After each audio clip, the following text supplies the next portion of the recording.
အဲ့တော့ပေါ့နော်ဦးစင်းတို့ဆရာတော်တို့ဖုံဖုံတို့အနေနဲ့ကလည်းဥ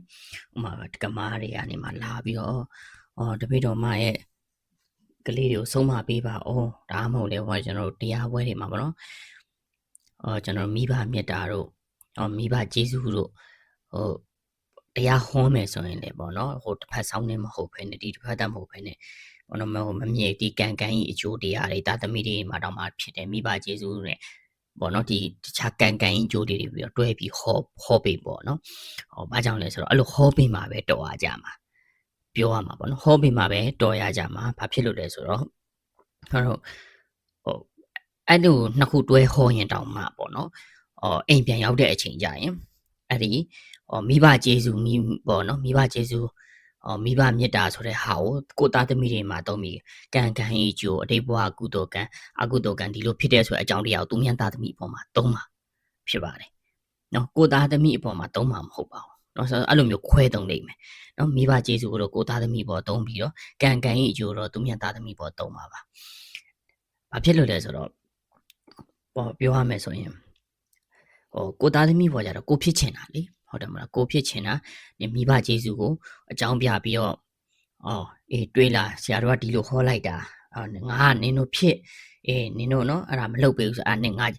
စေတနာကိုစော့ကားတာပဲနင်တို့ဆရာဝန်ဖြစ်ကိုဖြစ်ရမယ်အင်ဂျင်နီယာဖြစ်ကိုဖြစ်ရမယ်ဘာဖြစ်ရမယ်ညာဖြစ်ရမယ်နော်နင်တို့ကျေးဇူးကမ်းလို့ကတော့နော်နင်တို့ငါနဲ့တွေ့မယ်ပြောလိုက်တယ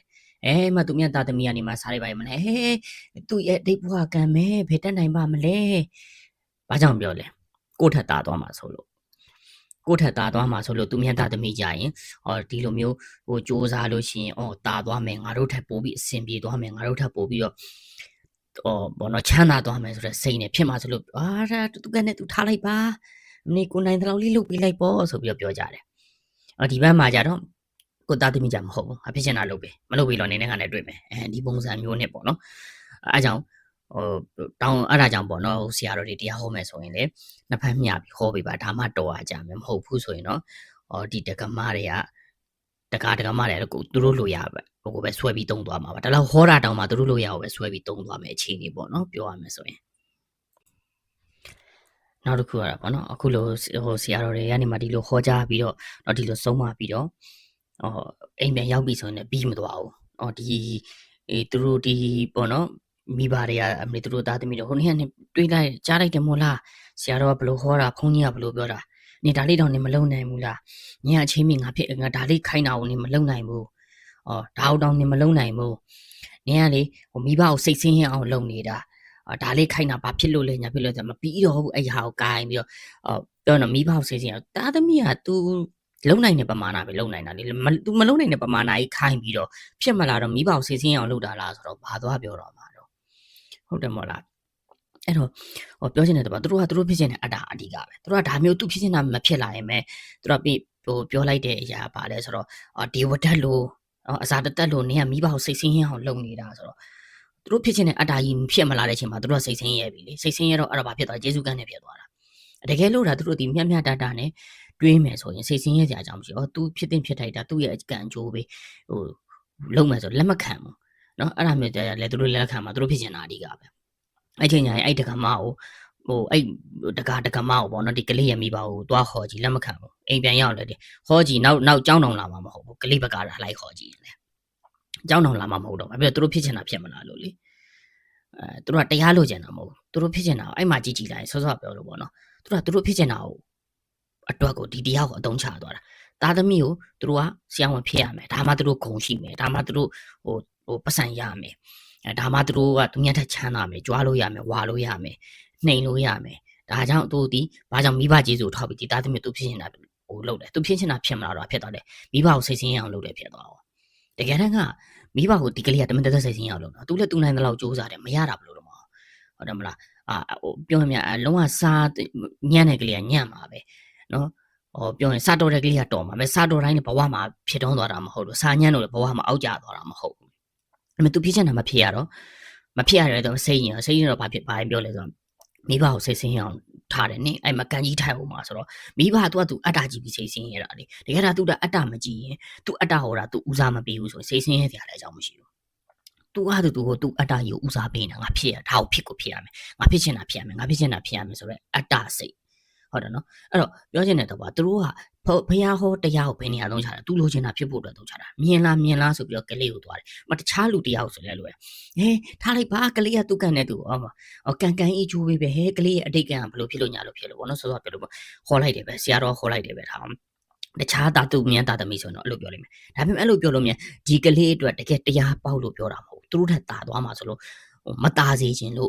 ဖြစ်ကလန်ဆန်ဖြစ်သွားစေခြင်းနဲ့စိတ်နဲ့ထားလိုက်ပါဆိုတဲ့စိတ်နဲ့ပြောတာတရားပေါက်လို့မဟုတ်တကယ်နဲ့အဲ့မှာပါလဲဆိုတော့အဲ့တရားကိုဖယ်မှာသုံးချတယ်သူများတစ်ဖက်သားကိုထက်မตาအောင်ကိုထက်အစဉ်ပြေမသွားအောင်အဲ့နေရာမှာသုံးချတာကိုအကျိုးအတွက်သုံးချတာမဟုတ်ကိုကတကယ်တရားကိုလိုချင်လို့တရားကိုမြင်လို့အသုံးချသွားတာမဟုတ်ဘူးသူ့ရဲ့အတ္တအတွက်အသုံးချသွားတာဒီတရားကိုအဲ့တော့နောက်ပြီးတော့ဒီလိုအလုပ်ပြောခံရတဲ့ဒီသားသမီးမှာဘာဖြစ်သွားလဲဆိုတော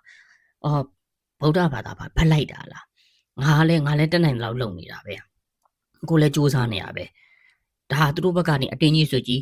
သူတို့ဖြစ်ရှင်တာကြီးပဲပြောနေတာ哦မိဘပဲအဲ့ဒါနောက်ပိုင်းလူငယ်တွေကဘာသာရေးမှာအရန်ကြီးလေးလေးနက်နက်မရှိတော့ဘူးဘယ်လိုခေါ်မလဲမျိုးဗလာဗုဒ္ဓဘာသာပဲလေဟုတ်တယ်မလားမိဘဗုဒ္ဓဘာသာလိုက်တယ်ဒီလှူဆိုလဲလှူပေးလိုက်တယ်ပြီးတော့လေးနဲ့မထားတော့ဘာသာကြီးကိုတရားတွေပါလေးနဲ့မှမထားတော့ဘာဖြစ်လို့ဆိုတော့ငယ်လေးနဲ့ဒီဟာကြီးကိုဖြစ်လာတယ်တစ်ဖက်သက်ဆန်တယ်သူတို့စိတ်ထဲမှာဖိနေရပဲငါတို့ဘာလို့အမားကြီးပဲငါတို့ဘာလို့ပဲပေါ့ငါတို့ကအကုသိုလ်ရတယ်ငါတို့ဘာလို့ပဲမိဘစော်ကားနေငါတို့မလုံနိုင်တဲ့အရာကြီးကိုခိုင်းပြီးတော့ငါတို့ကမိဘစော်ကားနေဟုတ်ရလားသူတို့ရဲ့မတီးစိတ်ထဲမှာအလိုလိုလွှမ်းမိုးလာတယ်အဲ့မှာပါလဲဆိုတော့ဒါမိဘကသူတို့ရဲ့အတ္တကြောင့်ဘာသာတရားကိုခူးလုံးလို့တဲ့အချိန်မှာသာသနာကိုပျက်စီးစေတာပဲသာသနာကိုကွဲစေတာပဲဒါကျွန်တော်ပြောချင်တာကမိဘနဲ့သားသမီးကြားမှာဒါကမိဘနဲ့သားသမီးကြားမှာဆိုမိဘတွေကလည်းဆင်ခြင်နေလို့ကျွန်တော်တို့ဒီတရားဟောတဲ့ဓမ္မဂတိကာတွေဆရာတော်တွေဦးစင်းတွေကလည်းဒါကိုသတိချက်ပြီးတော့ကျွန်တော်ပြောတရားဟောတာကိုဗတ်မလိုက်ဖ ೇನೆ ဟောဖို့လိုတယ်ဆိုတော့ဘယ်လိုမိဘလာပြောတိုင်းမိဘကိုလည်းဟုတ်မထင်နဲ့မိဘကသူတို့ကဒီမှာသူတို့အတ္တအတွက်လာတိုင်တာများတာသားသမီးကတကယ်ဆိုးလို့တကယ်ကိုမိဘကိုစော်ကားလို့မိဘကိုရိုက်နှက်ပြီးနှိပ်စက်နေလို့လာတိုင်တာမဟုတ်သူတို့ဖြစ်ချင်တာမဖြစ်လို့လာတိုင်တာသူတို့ရဲ့အတ္တဖြစ်မလာလို့လာတိုင်တာဒီတဘောပေါ့နော်ဒါဒီလေဆောပြောလို့ပေါ့နော်တကယ်တမ်းကသာသနာကွယ်နေပြီဆိုတော့တက်တည်တစ်ချက်ပါဘာဖြစ်လို့သူတို့ကသာသနာကိုအသုံးချနေတာလိုချင်တဲ့အပိုင်းပဲကျန်တဲ့အပိုင်းကိုသူတို့မယူသူတို့ဖြစ်ချင်တာဖြစ်ဖို့အတွက်သူတို့ခိုင်းနေတာခိုင်းရဖို့အတွက်သာသနာတွေကသူတို့လိုချင်တဲ့အစိတ်ပိုင်းလေးတစ်ခုပေါ့နော်အဲ့အစိတ်ပိုင်းလေးတစ်ခုကိုဥပမာပြောဇတ်တော်လေးနဲ့သူကထုံလုပ်လိုက်တယ်ဇတ်တော်ထဲမှာဖခင်ကအလောင်းကဒီလိုဖခင်ပါရမီဖြစ်စံဒီလိုဆိုတာလေးဥပမာပေးပြီးတော့သူတို့ဖြစ်ချင်တော့သူကယူလိုက်တာယူပြီးတော့နင်းဖြစ်အောင်လုပ်ပေးငါဖြစ်ချင်တာဖြစ်အောင်လုပ်ပေးဆိုပြီးတော့သူမြောက်ထွက်တာခံလိုက်တာအဲ့တော့စောစောပြောလို့ပေါ့ရှေ့ကယူလိုက်တာတော့ဖခင်စီကမှန်ကန်တဲ့အချက်ကိုယူလိုက်တယ်နောက်မှာပါပဲသူတို့ရဲ့အတ္တဆိုတဲ့စေကားကြီးပေါ့နော်ဟုတ်တယ်မလားစေကားကြီးကိုသူတို့ကလေးကိုအတင်းမျိုးချခိုင်းတာမရမကလှုပ်ပေးတခြားသူအပေါ်လိုက်တိုင်းပဲရှေ့ကနေမှမမြဲဘူးကန်ကြီးအကျိုးအတိတ်ဘဝအကုသိုလ်ကြောင့်ဒီလိုပဲဖြစ်မှာပဲဆိုတဲ့ဖခင်ရဲ့စင်မှန်တဲ့တရားကိုနောက်မှာဒီတစ်ဖက်သားမိသားစုကိုမဖြစ်မြောက်စေခြင်းနဲ့ဆန္ဒဒုက္ခရောက်စေခြင်းနဲ့ဆန္ဒကိုယ်ထက်မသားစေခြင်းနဲ့အကုသိုလ်စိတ်နောက်ကနေမှဖြစ်အောင်လုပ်လိုက်တာတကယ်တမ်းအဲ့ဒါလူတွေမတတိမထားမိဘူးနော်ဒီလိုလေးလုပ်လိုက်ရင်သူတို့ကိုသူတို့အရန်ကြီးဖိနေတိုင်းဘောနော်ဖျားစာလေးယွန်းနေုံနဲ့သူတို့ကိုသူတို့အကုသိုလ်ကင်းလာပြီလို့ထင်နေတာလူတွေရဲ့ဖြစ်ပြလူတွေရဲ့စိတ်ကအကုသိုလ်ကိုအများဆုံးလုပ်နေတယ်ဆိုတာဒါလူတွေကတတိမကိုတတိထားပြီးတော့စောင့်မကြည့်ဘူးဒါကြောင့်လဲလူတွေအခုမှသာသနာနဲ့ကိုရတဲ့လူတွေအားလုံးခုပေါ့နော်ဒီလိုဒုက္ခဆင်းရဲတဲ့မှာရောက်နေတယ်လို့မြင်နေပေါ့နော်ဒါကတော့ကျွန်တော်ပြောချင်တဲ့ပထမဆုံးအချက်ပေါ့နော်နောက်တစ်ချက်ကကျတော့ကျွန်တော်ပြောချင်တာအခုလက်ရှိမှာဖြစ်ပြနေတာပေါ့နော်ဘာလဲဆိုတော့သားသမီးတွေကနိုင်ငံခြားမှာထွက်ပြီးတော့ပြန်အလုပ်လုပ်တယ်ပေါ့နော်အလုပ်လုပ်ပြီးအိမ်ကိုပတ်စံပို့တယ်အဲ့တော့အဲ့မှာအိမ်ကမိဘကျတော့သားသမီးရဲ့ပတ်စံကိုသုံးတင်တာစုတင်တာစုပေါ့နော်ဒါမျိုးလုပ်ပေးတယ်နော်မလုပ်ဖ ೇನೆ ကျွန်တော်တို့ဘယ်လိုခေါ်မလဲရေတွင်းနဲ့ရေမထွက်ဖ ೇನೆ ရွှေတွေငွေတွေထွက်နေသလိုမျိုးပေါ့နော်အကုန်လျှောက်သုံးတယ်လောင်ကစားတွေလုပ်တယ်သုံးတာမဟုတ်တော့ဖြုံးတာဖြစ်သွားပြီ။လောင်ကစားတွေလုပ်တယ်ဟိုဟာရှောက်ဝဲတီးဟာရှောက်ဝဲဝဲတယ်ပေါ့နော်အဲ့လိုမျိုးတွေလုပ်တယ်နောက်ပြီးတော့ဒီဆွေတွေမျိုးတွေပေါ့နော်သူတို့ရဲ့ဆွေတွေမျိုးတွေကိုပေးတယ်ကမ်းတယ်ပေါ့သားသမီးရှာတဲ့ပတ်စံနင်းနင်းဝန်ခွဲကဘယ်လိုဖြစ်လို့နင်းဦးလေးကဘယ်လိုဖြစ်လို့သူတို့ကြွားခြင်းဝါခြင်းနဲ့သူတို့ရှောက်ပြီးတော့လုပ်နေအဲ့လိုတွေသုံးပြတာတွေရှိတယ်ပေါ့နော်အဲ့ချိန်မှာသားသမီးရဲ့ပြန်လာတဲ့အချိန်မှာကြာရင်သားသမီးကသုံးရမရှိတော့ ရှိသမျှပတ်စံကုန်သွားပြီအဲ့တော့ပြန်လာပြီး तू ကဘာမှလုပ်လို့မရ तू ကဟိုမှာပင်ပင်မလုပ်ပြီးတော့အချိန်နဲ့မိသားစုနဲ့ပြန်နေခြင်းနဲ့နော်အဲ့ချိန်မှာပြန်လာတဲ့အချိန်မှာဘာမှမရှိတော့အဲ့ချိန်ကျတော့ဘာလုပ်မလဲဆိုကြီးငားတဲ့အချိန်မှာစောစောကဒီကိုမိဘချင်းနေလာပြီးလက်ဖြန့်တောင်းသွားတဲ့ဆွေတွေမျိုးတွေလည်းအချိန်မှာတယောက်မှလုပ်မပြီးတော့တကယ်တမ်းကဒါဆိုရင်မဖြစ်တယ်ဘူးအဲ့ချိန်ကျရင်တာသမီးကစိတ်ထဲမှာပေါ့နော်စိတ်မကောင်းဖြစ်သွားတယ်ဆိုရင်အလောင်းမနဲ့မိဘကိုအပြစ်မြင်တာလားညှိုးညင်တာလားအနေမိဘကိုဒါနင်းမိဘကိုတော့နင်းမတတ်ထားတာလားနင်းဒါမိဘကိုစော်ကားနေတာပဲမိဘကိုတော့စိတ်မကွဲရဘူးငငယ်ကြည့်ရဲဆိုပြီးတော့လာတယ်အဲ့တော့အဲ့ဒါကိုလေတကယ်တမ်းမျိုးလက်တွေ့ကြကြစဉ်းစားကြည့်မိဘတယောက်အနေနဲ့လည်းဒါသည်မလုတ်တဲ့အလုပ်တစ်ခုပေါ့နော်အဲ့ဒါကိုလာပြီးတော့မှငါတို့လှုပ်ချင်တာလုပ်မယ်ငါတို့ဘာမှလာမပြောနဲ့ပေါ့နော်ငါတို့လှုပ်သမျှမှန်တယ်ငါတို့လှုပ်သမျှကောင်းတယ်ငါတို့ဘာမှလာမပြောနဲ့ငါတို့လှုပ်ကိုလာပြောရင်အာကုတို့ရမယ်ဆိုတာအဲ့တော့တေချာစဉ်းစားကြည့်အောင်အဲ့တော့ကျွန်တော်တို့ဗုဒ္ဓဖရာတောင်မှသူမိဘကိုသူပြန်တရားမဟောဘူးလားမှားတယ်အကြောင်းမဟောခဲ့ဘူးလားအဲ့မိဘဘာလို့မှန်တယ်မိဘဘာလို့ဘာမှမဖြစ်ဘူးမိဘလို့သူများအကုန်မှန်တယ်မိဘဒီဘယ်တော့မှအမှားမရှိဘူးဆိုရင်ဖះဘာလို့မိဘကိုတော့ပြီးတရားဟောမှာလဲတွေးကြည့်ပေါ့ကျွန်တော်ပြောချင်တာကမိဘဖြစ်တိုင်းနဲ့မှန်နေတာမှမဟုတ်တာမှားအဲ့တော့မှားရင်မှားတဲ့ကြောင်ပြောရမှာပဲကျွန်တော်တို့ကမှားလို့ပြောတာနဲ့မိဘကိုစော်ကားတာနဲ့မတူဘူးဆိုတာသိထားဖို့လိုတယ်ကိုတီဒါဒီမလုတ်တဲ့အကြောင်းမှားရင်မှားတဲ့အကြောင်းဖះလက်ထက်မှာလည်းရှိတယ်ဒီတာယဟန်က9နှစ်အရွယ်သားကလည်းမအေကိုပြန်ပြီးတရားဟောတယ်မှားရင်မှားတာကိုကျွန်တော်တို့မှပြောတာလေမှားတာကိုပြောတာနဲ့မိဘကိုစော်ကားတာနဲ့ခွဲခြားတည်အခုကဘာလာငါတို့အားလုံးဟိုဖြစ်မယ်ဆိုပြီးတော့ပြောတယ်เนาะအဲ့တော့ကျွန်တော်ဖះဟောတရားတွေနဲ့ကင်ပေါက်ပြီးတော့ငါတို့မိဘဘာလို့မှန်တယ်အဲ့တော့ဘာမှပြန်မပြောနဲ့ငါတို့ပြန်ပြောရနေငရဲကြီးမယ်ဆိုအဲ့တော့သားသမီးကဘာမှပြန်ပြောခွင့်မရှိဘူးเนาะအဲ့ပြန်ပြောခွင့်မရှိဘူးတကယ်တမ်းပြန်တွေးကြည့်ရင်ဟုတ်လားအဲ့ဒါဆိုရင်ကျွန်တော်ပြောမယ်နိုင်ငံသားမှာကြည့်လိုက်သူတို့ဘာလို့ကျွန်တော်တို့ထက်တိုးတက်နေလဲဘာလို့လဲကျွန်တော်တို့ထက်အောင်မြင်နေလဲနော်သူတို့မိဘနဲ့ဖြစ်တော့သူတို့မဖြစ်သစေချင်တာသူတို့မလုပ်တင်တာမှားနေရတခုသူတို့ဖြစ်ချင်တဲ့အရာတို့ထောက်ပြတယ်အဲ့ဒါတော့မှာဒါတော့လုပ်တင်တယ်သူတို့လည်းသူတို့အိုင်ယာရှိတယ်သူတို့အရွယ်ရောက်သွားပြီကျွန်တော်ပြောတာ16နှစ်ကျော်အရွယ်ရောက်သွားပြီနေရာတကာမိဘဝန်ဆွဲဖက်လို့မရမိဘအိုင်ဒီယာပေးမယ်တာသမီလုံနေတဲ့အချိန်မှာကိုယ့်ဘက်ကနေအိုင်ဒီယာပေးမယ်အတွေ့အကြံဉာဏ်ပေးရင်ကိစ္စမရှိဘူးဝန်မဆွဲဖက်ဘူးအဲ့ဒီမှာဝန်ဆွဲဖက်တယ်အကုန်လုံးကဟိုကိုမပိုင်မဲနဲ့ပေါ့နော်ကိုခန္ဓာကိုယ်တော့ကိုမပိုင်မဲနဲ့ကိုပိုင်ပစ္စည်းတစ်ခုလိုမျိုးကျွန်တော်အရန်ကြီးဝင်ပြီးတော့ဟွာလုပ်တယ်ပေါ့နော်တကယ်တမ်းပြောရင်စောစောပြောကျွန်တော်ပြောလို့ပဲဖះတောင်မှသူမိဘသူပြန်တရားဟောခဲ့ရတယ်လေမှားလို့အဲ့ဒါဖះကိုယ်တိုင်တောင်မှဒီလိုလုပ်ခဲ့တယ်ကျွန်တော်တို့ကအကုန်ရဲ့ဒီကိုယ့်ရဲ့မိဘမှားတဲ့ကြောင့်ပြောတာအပြစ်မဖြစ်ဘူးဒါဒီဖះဟောတဲ့ထဲမှာဒီမိဘကိုမစော်ကားနဲ့ကျေးဇူးမကန်နဲ့ပဲပြောတာမိဘမှားတာကိုမထောက်ပြနိုင်လို့မဟုတ်ဘူးနော်အဲ့ဒါကိုလူတွေကကိုယ့်ဟာကိုယ်ဆိုကြည့်အထင်ကြီးမိဘမဟိုဘလို့မေးလို့မရဘူးမိဘဘူးဆိုဖယုံမသိရဘူးမိဘဖြူဆိုဖြူရမယ်မိဘမဲဆိုမရမယ်ဆိုတော့ဇူကြီးသူတို့အတားကိုရှည်တန်းနေနေတာအဲ့ဒါကတရားဖះကတရားမျှတာဆိုတာဟောတာလူတွေကဖះဟောတဲ့တရားကိုမျှတာဆိုတာမလုပ်ဘူးမျှတာဆိုတာမတွေးဘူးလို့ပဲကျွန်တော်မြင်တယ်တော့ဒါဒီလေဒါသာသနာပြန့်နေလို့ဒီလိုမမြင်တာလေအဲ့တော့ပြီးတော့ဖះဟောတဲ့ဇက်တော်တွေကြည့်လိုက်ကျွန်တော်တို့အခုဘလို့ဖြစ်နေလဲဆိုတော့ဖះဟောတဲ့ဇက်တော်တွေကိုလူတွေကနားတယ်ကိုလိုချင်တဲ့အပိုင်းတွေပဲအဲ့ဒါကျွန်တော်ဇကားကြည့်တယ်လို့ပေါ့ဇကားကြည့်မယ်ဆိုရင်ဟာလူတွေကဘာအကြောင်းပဲပြောတယ်မင်းသားနဲ့မင်းသမီးအကြောင်းပဲပြောကြတယ်ဟုတ်တယ်မလားအဓိကဇက်ဆောင်နေရမှာအဲ့တော့ဒီအဓိကဇက်ဆောင်နေရမှာနောက်ကဇက်ဖို့အောင်တာဝန်မပါဘူးလားဇက်ဖို့အောင်အရေးမကြီးဘူးလားဒီမင်းသားရဲ့အဖေနေရအမေနေရမိဘရဲ့မင်းသားရဲ့တငယ်ချင်းနေရနော်မင်းသမီးရဲ့အဖေနေရအမေနေရမင်းသမီးရဲ့တငယ်ချင်းနေရပတ်ဝန်းကျင်မှာကြားထဲမှာလမ်းမှာဖြတ်သွားတဲ့တက်စီငားရင်တော့အဲ့တက်စီငားဒီဇကားတကားရဲ့နေရာလေးတစ်ခုမှာသူဒီထောက်ပံ့ပေးရတာပဲဒီသဘောမျိုးပဲကျွန်တော်တို့ကအခုမိဘကျေးဇူးဆက်မိဘကျေးဇူးဆက်အကြောင်းပြောတဲ့အချိန်မှာသားသမီးတယောက်ဒီမိဘကျေးဇူးကိုဘလို့နားလဲတယ်ဘလို့ကျေးဇူးဆက်တယ်ဆိုတော့အဲ့မိဘကရောဘလို့လုပ်ပေးလဲဆိုတာပြန်ကြည့်လို့ရတယ်လေဒီမိဘကျေးဇူးဟောတဲ့တရားထဲမှာပဲပြန်ကြည့်မိဘကရောသားသမီးပေါ်ဘလို့ဆက်ဆံလဲဘလို့လုပ်ပေးလဲဘလို့သဘောထားရှိလဲဘလို့မေတ္တာနဲ့ဘလို့ပေးလဲပေါ့နော်ဘလို့မျိုးဟိုပြောအသိပညာတွေနဲ့ဘလို့လုပ်ပေးလဲပေါ့နော်အဲ့ဒါကြောင့်သားသမီးကဘလို့ပြန်ပြီးတော့ကျေးဇူးဆက်တယ်လေအဲ့တော့မိဘနေရာလည်းပြန်ကြည့်လေဒီမိဘကျေးဇူးကိုဆက်တဲ့ဖះအလောင်းကိုသူ့ရဲ့မိဘတွေကဘလို့လုပ်ပေးလဲကျွန်တော်တို့ကပြောရတော့ဗျာဖះအလောင်းမိဘကျေးဇူးဆက်တယ်လို့မျိုးကျေးဇူးတော့ဆက်ခရင်တယ်အဲ့တော့ဖះအလောင်းရဲ့မိဘလိုမျိုးကိုယ့်ဘက်ကပါတောင်းဝင်ယူပြီးလုပ်ပေးတယ်ကိုယ့်ဘက်ကဘလို့အတိတရားနဲ့လုပ်ပေးလဲကိုယ့်ဘက်ကကိုသားသမီးအနာဂတ်အတွက် တရားသဘောရတော့တရားမျှတာစာလုပ်ပေးလားဖြစ်တင်ဖြစ်တိုက်တာလုပ်ပေးလားဖြစ်တင်ဖြစ်တိုက်တာကိုတွန်းပို့လားဘာတစ်ခုမှလည်းလုပ်မပေးဘူးဘယ်နဲ့ပေါ့နော်အခုလိုမျိုးကြီးဟွာဆိုတော့ကိုငါဖြစ်ချင်တာပဲလုပ်ပေးရမယ်ငါလုပ်ချင်တာပဲလုပ်ပေးရမယ်ဆိုပြီးတော့တစ်ဖက်သက်ဖိနေတယ်လို့ဖြစ်နေပြီပေါ့နော်တကယ်တမ်းကျွန်တော်အမြင်ကတော့အဲ့လိုမျိုးပဲမြင်တယ်ပြီးတော့လည်းပေါ့နော်တချို့မိသားစုတွေမှာဒါတချို့မိသားစုမဟုတ်ပါဘူးဗျာမိသားစုတော်တော်များများမှာတွေ့နေရတာပေါ့နော်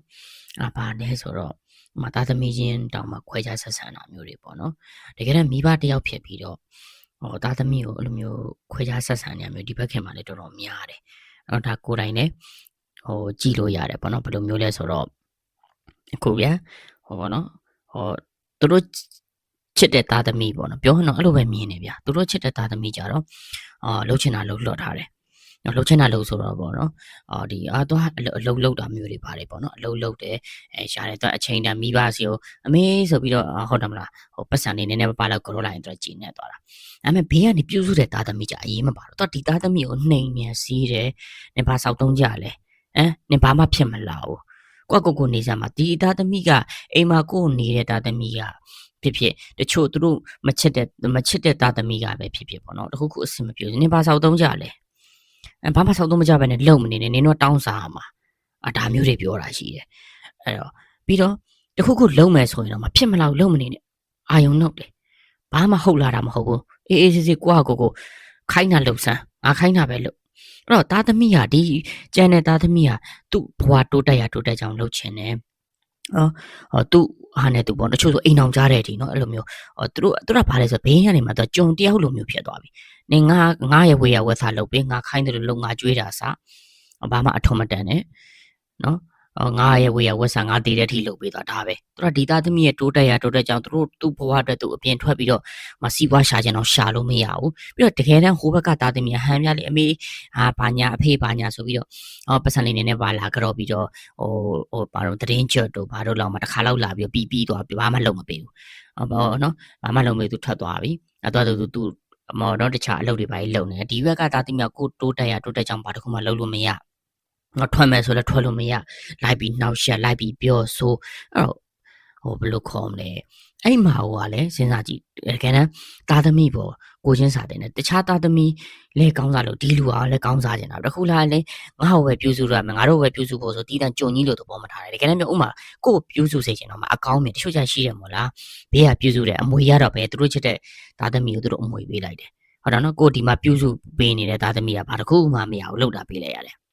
မညုံမညင်နဲ့တာလှုပ်ပေးလိုက်ရတယ်ကြတော့အချိန်မီပြောဆိုနေဒီသားသမီးအောင်အာကုတော့ရမလားဟုတ်လားဒီသားသမီးကရောစိတ်ထဲမှာမညှို့ညင်လားဟုတ်လားအဲ့ချိန်ကျမှနင်တို့ကမိဘကိုညှို့ညင်တယ်မိဘကိုစော်ကားတယ်ဆိုတော့ကိုကောစော်ကားအောင်လုပ်နေတယ်ကိုကောသားသမီးကိုသားသမီးလို့မဆက်ဆံဘူးဆိုမှတော့ဘယ်လိုလုပ်မှာလဲတကယ်တမ်းပြောရင်မြတ်တာလုပ်ပေးတယ်ဒီသားသမီးလဲစီးပွားရှာခြင်းပေးရှာခိုင်းလိုက်လေဟုတ်တယ်မလားသူလုံးလိုက်မယ်ဥမာကွာစီးပွားရှာမယ်ဆိုထောက်ပံ့ငွေကြီးထောက်ပံ့မပေးချင်တော့သူလွတ်လပ်ရှာခိုင်းလိုက်အချိန်တန်ဒီသားသမီးတွေသူပတ်ဆိုင်ရသူလာပြုစုပေးနေတာပဲဘာဖြစ်လို့အဲ့လိုစီးပွားရှာမယ်အထိလိုက်ပြီးပိတ်ပင်တာလဲအဲ့ဒါမျိုးတွေရှိတယ်အဲ့တော့မိဘကိုယ်တိုင်ကရောမိဘမပြီးသားဘူးအဲ့ဒါကိုသွားပြီးပြောတော့မှနင်တို့ငရဲကြီးမယ်ဆိုတော့အထက်အစိုးရဖះဟောပြီးသားမကောင်းတာလို့ကောင်းတာဖြစ်မကောင်းတာလို့မကောင်းတာဖြစ်မယ်အဲ့တော့ကိုကသားသမီးအပေါ်တော့မှစိတ်ကမကောင်းတဲ့စိတ်နဲ့ဖြစ်နေတာလေအဲ့ဒါယူမိဘ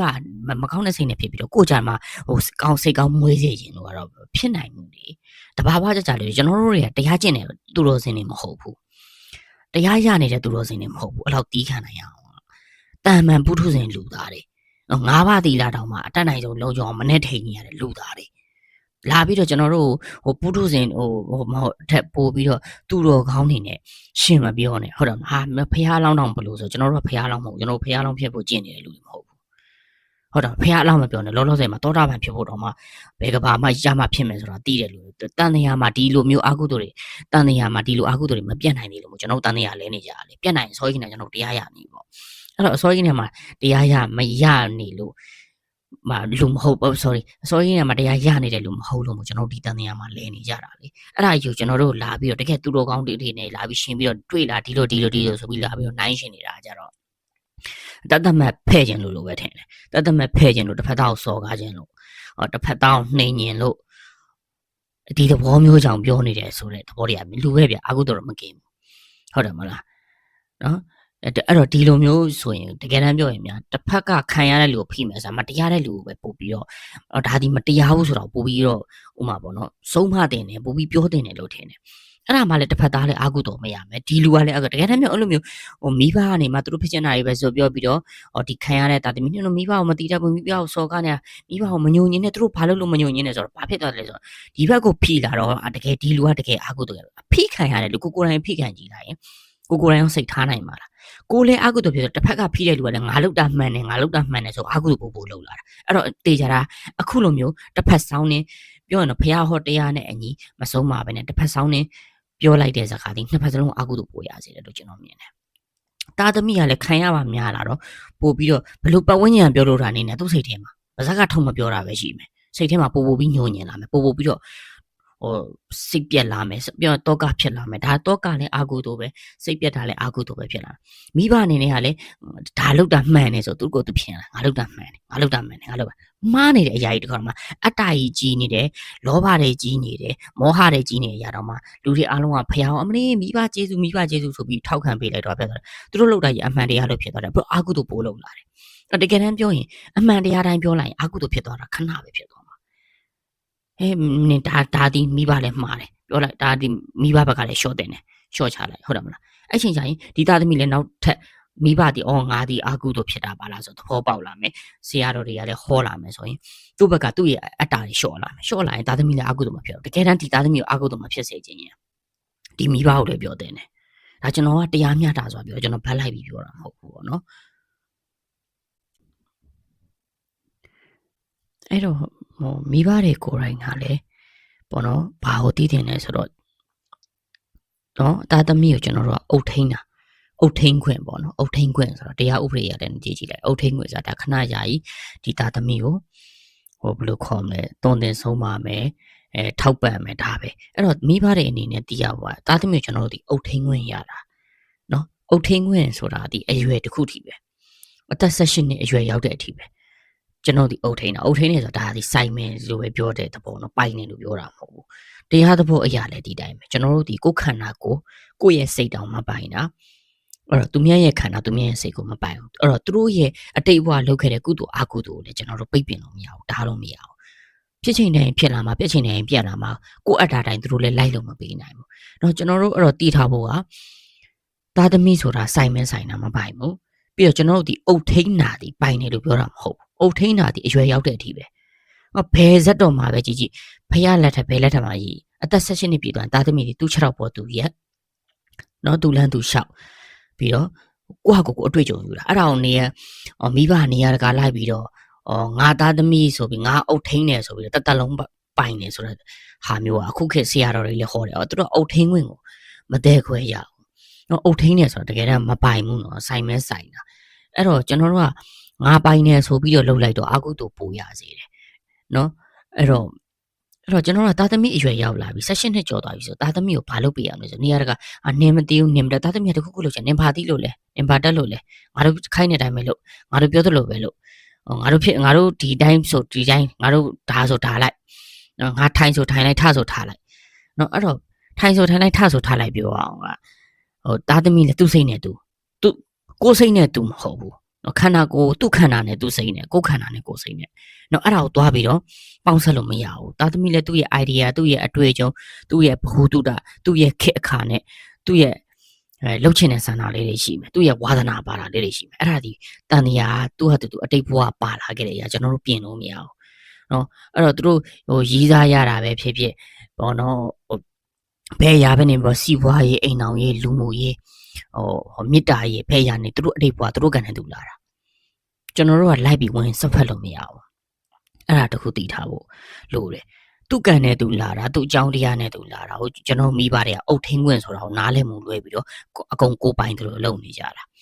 ကိုဘာမှမပိုင်လောကမှာကိုပိုင်တာမရှိဘူးစိုင်မဲစိုင်တာကျွန်တော်တို့ကတွန်တင်ဆုံးမမယ်အရွယ်တခုတည်းအသက်16နှစ်ပြည့်တဲ့အရွယ်တည်းကျွန်တော်တို့ကမလှုပ်တင်တာမလှုပ်အောင်မမတဲ့နာမမအောင်လိုအပ်တဲ့အသိပညာရှိအောင်ကျွန်တော်တို့ကဆုံးပါမယ်16နှစ်ကျော်သွားတဲ့အားလုံးဒီသူဟာသူရုံးကန်ရတော့မယ်အဲ့ဒီမှာမိဘဘာလုပ်ပေးရမလဲမိဘအကြံဉာဏ်ပေးရမယ်တငယ်ချင်းတယောက်လိုမျိုးသူကလှုပ်ချင်လာရင်တော့မှကျွန်တော်ပြောချင်တာအခုကမိဘတွေကတခုခုသားသမီးကလှုပ်ချင်တယ်လှုပ်ဆိုရင်မလှုပ်နဲ့ဘာမှမဟုတ်တာ စီးပွားရေးလုပ်ငန်းတစ်ခုဥပမာပြောရင်တော့စီးပွားရေးလုပ်ငန်းတော့ဘာလို့မှမတက်ပဲနဲ့မလုပ်နဲ့နော်မိဘလောက်တာပဲထိုင်ကြည့်နေဘာမှမလုပ်တတ်ဘူးအဲ့တော့မိဘဟောကိုကပြန်စဉ်းစားကြည့်ကိုကဟောလုပ်တတ်လို့လုပ်လာတာဒီစီးပွားရေးကိုဘယ်စီးပွားရေးနေဖះတောင်မှကိုကျင့်တဲ့အချိန်မှာအခက်အခဲရှိအနောက်ရှက်ရှိအတားဆီးရှိတယ်အဲ့တော့ကိုသားသမီးလည်းဒီအတွေ့အကြုံယူရမှာတချို့ဟာတွေကမိဘရဲ့အချိန်မှာမျက်စိနဲ့ပြလို့မရကိုယ်တိုင်တွေ့ကြုံမှကိုယ်တိုင်စဉ်းစားတတ်တာကိုယ်တိုင်တွေးမှတွေးတတ်တာဒါလို့ပဲတွေးမှထက်တယ်ဆိုတော့မိဘတွေကပြောတာနော်နင်တို့လူဆိုတာဒါလို့ပဲတွေးမှထက်တယ်တကယ်တမ်းတွေးဆိုတော့မတွေးခိုင်းဘူးအဲ့တော့သားသမီးတွေကိုယ်တိုင်အတွေ့အကြုံယူမယ်ဆိုတော့မယူနဲ့ဟိုဟာလဲငါတို့ပါမှာဒီဟာလဲငါတို့ပါမှာဆိုတော့သားသမီးကဘာမှမပါခြင်းနဲ့ဆိုရင်တော့မှကျွန်တော်ပြောချင်တာ idea ပေးအေးငါသားမင်းဒါလုံးပါလားအေးမင်းဘယ်လိုစီစဉ်ထားလဲတကယ်လို့ဒီလိုအခက်အခဲဖြစ်ရင်ဘယ်လိုလုပ်မှာလဲအဲ့တော့ပေးလုပ်လိုက်ကျွန်တော်ပြောတာပေးလုပ်လိုက်အတွေ့အကြုံရှိတော့ပေးလုပ်လိုက်ဒါမျိုးပေးကိုမလုပ်တာအဲ့တော့ဘာဖြစ်လဲဆိုတော့ကျွန်တော်သူများနိုင်ငံနဲ့ရှင်းလာတယ်ကျွန်တော်နိုင်ငံဘာကြောင့်မတိုးတက်လဲဆိုတော့အဲ့ဒါပဲသူများနိုင်ငံမှာသားသမီးကလုပ်တယ်မှားလားမှားရင်တော့သူပြင်သွားတယ်အဲ့ချိန်မှာတော့သူမှတ်သွားတယ်ပြောရင်ကသူများကပြောလို့တီးတဲ့အတီးတဲ့ကိုကိုတိုင်းကျုံတဲ့အတီးကခေါင်းထဲမှာဘယ်တော့မှမမေ့ဘူးသူများပြောတဲ့ဒါလေးကမှားတယ်လို့ပြောတဲ့အရာနဲ့ကိုကိုတိုင်းဒါကြီးကမှားပါလားအဲ့ကြောင့်ကျွန်တော်တို့တရားဘလို့ရသည်လားသူများကနေဘလောက်ဒါကြီးကမှားပါတယ်ပဲပြောအခုကျွန်တော်လူတိုင်းတရားနာနေတရားရလားအဲ့တော့အခုဒီအရိယာသူတော်စင်တွေယဟန်နာတွေသူတို့ဘလို့တရားရလဲကြည့်လေသူတို့လုံနေငါဒါလောက်တာမှားပါလားဆိုတဲ့စိတ်ကိုတိုင်းကြုံတာသူများပြောလို့မဟုတ်သူများပြောလို့တဲ့သူတို့ကိုယ်တိုင်ကြုံတာဒါကြောင့်သူတို့တရားရတာသူတို့ကိုယ်တိုင်ဆုံးဖြတ်နိုင်တယ်ဒီအခက်အခဲတွေသူတို့ကိုယ်တိုင်ကြုံခဲ့တယ်သူတို့ကြုံလို့သူတို့သိတယ်လို့မဖျားဟောတဲ့တရားကိုသူတို့လက်ခံတယ်ဒါကြောင့်တရားရတာအဲ့ဒါကိုသိတယ်အဲ့ဒါကိုမိဘတွေလိုက်ပိတ်ပင်တယ်လိုက်ပြီးတော့ကာစီလုပ်တယ်လိုက်ပြီးတော့နေရာတကာစိတ်ပူတယ်စိတ်မချအမျိုးသောသူတို့ရဲ့လောဘဒေါသမောဟတောကအကုန်လုံးစုပေါင်းပြီးသားသမီးပေါ်ပုံချထားတာတကယ်တမ်းအဲ့ဒါမလုပ်တင်ဘူးလို့ဒါမိဘတွေကိုကျွန်တော်ပြောချင်တယ်ပေါ့နော်အဲ့လိုလုပ်လိုက်ခြင်းအပြင်သားသမီးရဲ့တက်လန်းနဲ့ပိတ်တယ်သူတို့ဒီအတွေ့အကြုံမရှိရင်ဘာပြဿနာမှမဖြေရှင်းတတ်ဘူးတချို့ပြဿနာတွေကကိုသွားပြောလို့မရအောင်သူတို့ကိုယ်တိုင်ကြုံတွေ့ပြီးသူတို့ကိုယ်တိုင်ဖြေရှင်းရမှာသူတို့ကိုယ်တိုင်ဖြေရှင်းမှာသူတို့အတွေးခေါ်တွေပုံမြင်မှာလာမယ်ပို့ပြီးတော့ပေါ့နော်ဒီလိုအမှားမျိုးနောက်တစ်ခါမလုံမိအောင်ထိမ့်မယ်အဲ့ဒါကြမှာသူတို့ပို့တိုးတက်လာမယ်အဲ့တော့မိဘနေရတကလိုက်ပေးပြီးမလုံနဲ့နင်ဘာမှမသိဘူးနင်ဘာမှမသိဘူးဟိုဟာလည်းမလုံဒီဟာလည်းမလုံနဲ့အားလုံးကအဲ့စောစောပြောလို့အုတ်ထိန်မှုခွင့်ဆိုတဲ့အရာကြီးပေါ့နော်ဒါမိဘဒီအုတ်ထိန်ခွင့်ရှိတယ်ဆိုအဲ့အုတ်ထိန်ခွင့်ဆိုစလုံးတစ်လုံးပေါ်မှာနောက်ကအပြင်မှာသူကိုဖြစ်ချင်တဲ့အတ္တတွေအကုန်လုံးစုပြီးတင်လိုက်တဲ့အချိန်မှာအကုန်လုံးကလွဲမာသွားတယ်အဲ့တော့ဖြစ်တင်တာဖြစ်မလာတော့ဘူးပေါ့နော်အဲ့လိုဖြစ်သွားတယ်ပေါ့နော်အဲ့ဖြစ်တင်တာဖြစ်မလာတော့ဘူးတိုးတက်တဲ့လောက်မတိုးတက်တော့ဘူးပေါက်ရောက်တဲ့လောက်မပေါက်ရောက်တော့ဘူးဒီကလေးဒီပို့ပြီးတော့အောင်မြင်တဲ့ကလေးဒီမအောင်မြင်တော့ဘူးဒါတွေဒီပါလဲဆိုတော့မိဘရဲ့နောက်ကဆော့ဆော့ပြောတယ်အုတ်ထိန်မှုဆိုတဲ့ဟာရဲ့နောက်မှာပါသွားတကယ်တမ်းသိတဲ့နာအုတ်ထိန်မှုဒီကျွန်တော်တို့ဒီပိုင်တယ်လို့ပြောတာမဟုတ်စိုင်းတယ်ပဲပြောတာအရွယ်တစ်ခုထိပဲကျွန်တော်တို့ဒီစိုင်းတယ်18နှစ်ကျော်အရွယ်ရောက်ပြီဆိုတာ ਨੇ ကျွန်တော်တို့ကဘာလဲဆိုတော့တွားပြီးတော့ကျွန်တော်ဝင်ဆွတ်ဖက်လို့မရတော့ဘယ်အကြောင်းအရာမှဝင်ဆွတ်ဖက်လို့မရဘူးသူ့ကိုသူပိုင်သွားပြီသူ့ခြေထောက်ပေါ်သူရှောက်သွားပြီသူ့အတိညာနဲ့သူဆုံးဖြတ်ရမယ်အရွယ်ရောက်သွားပြီကျွန်တော်တို့ကဘေးကနေမှပြောရင်ကွာနည်းနည်းပါထိန်ချောင်းပြီးတော့ပဲအကြံဉာဏ်ပေးမယ်ဒီလိုလုပ်မယ်ဆိုရင်တော့မှသူ့အနေနဲ့သူစဉ်းစားလို့မရတဲ့ချိန်မှာသူ့အနေနဲ့ဒီအခက်အခဲကိုသူဖြေရှင်းလို့မရဘူးသူအရန်ကောင်းစားတဲ့ချိန်မှာအေးမင်းပါပဲစဉ်းမပြေရလေဒီလိုလေးလုပ်ကြည့်ရင်မကောင်းဘူးလားဆိုတော့ဒါမျိုးလေးထိုက်တဲ့လောက်ထိန်ချောင်းပေးတာပဲလုပ်လို့ရတော့တာဝင်ပြီးတော့ကျွန်တော်တို့ဆွတ်ဖက်လို့မရတော့ဘူးပေါ့နော်အဲ့ဒါဖះလက်ထက်မှာပဲကြည့်လိုက်ကျွန်တော်တို့အဲ့ဒီအုတ်ထိန်ဝင်ဆိုတာဗာလဲဆိုတော့ကျွန်တော်ပြောပါတယ်ဖះသာသနာ့ဘောင်ဝင်မယ်ဆိုရင်တော့မှနော်ယောက်ျားလေးနေမိန်းကလေးနေဖះကအသက်18နှစ်ကျော်ရင်ဘယ်သူခွင့်ပြုချက်မှမတောင်းခိုင်းဘူးလက်ခံတယ်ဒါပေမဲ့အသက်18နှစ်မပြည့်သေးခင်အရွယ်မရောက်ခင်အချိန်ထိတော့ဘာလုပ်ခိုင်းလဲဆိုတော့မိဘခွင့်ပြုချက်တောင်းခိုင်းတယ်အသက်18နှစ်ကျော်သွားပြီဆိုရင်တော့ကျွန်တော်တို့ကြည့်လိုက်မိန်းကလေးနေယောက်ျားလေးနေမိဘခွင့်ပြုချက်တောင်းရမှာလို့တော့သူ့ကိုယ်သူပိုင်သွားပြီသူ့ကိုယ်သူပိုင်တယ်မိဘကနေရာတကာမိဘမပိုင်ဘူးသူ့ကိုယ်သူပိုင်တဲ့အတွက်သူဆုံးဖြတ်ခြင်းလို့ဆုံးဖြတ်လို့ရတယ်အဲ့တော့အုပ်ကပြောပြမယ်ဆိုရင်ဘာလဲဆိုတော့ယောက်ျားလေးဆိုလည်းတည်တာပါတယ်မိန်းကလေးဆိုလည်းဘယ်မှာသားကြည့်လဲဆိုတော့ကျွန်တော်တို့ဒီတကယ် theory မှာကြီးပေါ့နော်ကျွန်တော်လည်းနာမည်မေ့သွားပြီနော် theory တကယ်တကိုးရမှာလားမသိဘူး edit ရထားတယ်တကယ် theory မှာကြီးနံပါတ်1ပေါ့နော်အရန်ကိုထူးချွန်တဲ့ theory မှာကြီးသူ့ဘဝဆိုလည်းကြည့်လိုက်သူ့ကိုသာသနာ့ဘဝင်ဖို့ပြောတာကဖေကနေဝင်ကိုဝင်ရမယ်လို့လည်းပြောခဲ့တာမဟုတ်ဘူးမလုံးဝမဝင်နဲ့လို့လည်းပြောခဲ့တာမဟုတ်သမီးကိုတိုင်မင်တာ အရွယ်ရောက်သွားပြီလေသမီးနဲ့သာသနာပေါင်းဝင်ကျင်သလားပေါ့နော်သမီးဝင်ကျင်သလားလို့ပဲမေးတာဟုတ်တယ်မလားဝင်ကျင်တာသမီးကအဲ့ချိန်သမီးဝင်ကျင်တယ်ဆိုပြေးဝင်လိုက်တယ်အဲ့တော့မိဘကငါပိုင်နေဆိုပြီးတော့သွားပြီးတော့ငါလှုပ်ချင်တာလုပ်မယ်လို့လှုပ်လို့မရအောင်သားသမီးခွင့်ပြုချက်တောင်းတာအဲ့တော့အဲ့ပုံစံမျိုးပဲကျွန်တော်တို့ကြည့်လိုက်ရင်ဇက်တော်တွေမှာကြည့်တယ်မိန်းကလေးတွေယောက်ျားလေးမိဘသားသမီးတို့တကယ်ဖြစ်တယ်ဆိုရင်တော့အရွယ်ရောက်သွားဆိုခွင့်ပြုချက်တောင်းတယ်နော်ပပဝရီမှာလည်းကြည့်လိုက်သားသမီးကိုသမီးဆိုအခုကျွန်တော်အဲ့ဒါလည်းရှိတယ်ဒါမိန်းကလေးမို့လို့ယောက်ျားလေးမို့လို့ဆိုပြီးတော့တရားတွေကခွဲဟောကြတယ်မိန်းကလေးနဲ့ယောက်ျားလေးနဲ့အတူပဲ16နှစ်ကျော်သွားရင်ကိုပိုင်တယ်မိဘကတောင်းမှသားသမီးကခွင့်ပြုချက်ပြန်တောင်းရတယ်တခုခုလုပ်ချင်တယ်ဆိုနော်ပပဝရီမှာဆိုလည်းဒီတိုင်းပဲသူသမီးကိုဒီလိုတော့အခြေအနေရှိတယ်သမီးရေနင်တော့ဒီကောင်လေးကတော့လည်းဒီလိုလာတောင်းတယ်ဒီတိုင်းပြည်တယ်လည်းဒီလိုလာတောင်းတယ်တကယ်လို့မတောင်းရင်တော့ဆင်မဖြစ်တော့မယ်အဲ့တော့သမီးဘယ်လိုလုပ်ချင်လဲဒီဟာယူရင်တော့ဒါတော့ဆင်မမဖြစ်ပွားနိုင်မှုသူ့ကိုယူမယ်ဆိုတော့ဒီလိုဆိုရင်တော့မဟုတ်ဘူးဆိုရင်တော့9ပိုင်းပြီး9တိုင်းဝေဖို့ပဲကြံတော့တယ်ဆိုမှသားသမီးကိုပြန်ပြီးတောင်းခွင့်ပြုရတာယောက်ျားပေးစားဖို့တော့မှသားသမီးကသူ့ကိုယ်သူပိုင်သွားပြီမိဘငါပိုင်နေဟေ့ဆိုပြီးတော့လုပ်လို့မရတော့မိဘပိုင်တာဒီအသက်16နဲ့မတိုင်ခင်ထိပဲမိဘဒီဆိုင်မိဘဒီအုပ်ထိန်လို့ရအဲ့16နှစ်ကျော်တာသားသမီးကနေမှလက်ခံသဘောတူညီမှုလို့ကိုလို့တယ်အဲ့သားသမီးကလက်ခံသဘောတူညီမှုမိဘလည်းလုပ်လို့မရဘူးဘာဖြစ်လို့ဆို16နှစ်ကျော်သွားပြီးတော့ကိုပိုင်ပြီနော်မိဘဒါကိုဟိုလုပ်ဒီလုပ်ဘာမှပြောပိုင်ခွင့်မရှိဘူးအဲ့ဒါတရားတကယ်ဇက်တော်တွေမှာပါတာကျွန်တော်ပြောချင်တာအဲ့တော့ကိုယ်တိုင်တရားဟောတဲ့ရင်ကြီးဇက်တော်တွေကိုတကွက်ထဲမကြည့်နဲ့ဇက်တော်ကြီးတစ်ခုလုံးမှာဆိုပြောလို့ပေါ့ဖရားအလောင်းဆိုဖရားအလောင်းတစ်ခွက်တည်းမကြည့်နဲ့ဖရားအလောင်းရဲ့မိဘဖရားအလောင်းရဲ့ဘေးကနေမှာပါရမီဖြည့်ဖက်ဖရားအလောင်းရဲ့ဘေးကနေမှာပါရမီဖြည့်ဖက်ဆိုတာလည်းဒါဇနီးတဲ့တယောက်တည်းကိုပြောတာမဟုတ်ဘူးဖရားတယ်မှာဥမာအာနန္ဒာတို့ရှင်မောက်ကနန်တို့ဘဝဆက်ဆက်မှာပါရမီဖြည့်ပေးတယ်လို့ရှိအဖတ်ဆုံးကနေကြည့်လိုက်ကျွန်တော်တို့အခုကြည့်လူတွေကတရားတပုတ်ဟောလိုက်ဇကားကြည့်လို့မင်းသားနဲ့မင်းသမီးအကြောင်းမှရှိတာဘေးကဇက်ဖို့ဇက်ရံအကြောင်းစိတ်ဝင်စားတယ်လို့မျိုးပဲဒီနေရာလေးပဲကွက်ပြီးကြည့်ကြတာတကယ်တမ်းမဟုတ်အဖက်စုံကြည့်လိုက်အဲ့ဒါဆိုရင်အဖြေထွက်လာလိမ့်မယ်ပေါ့နော်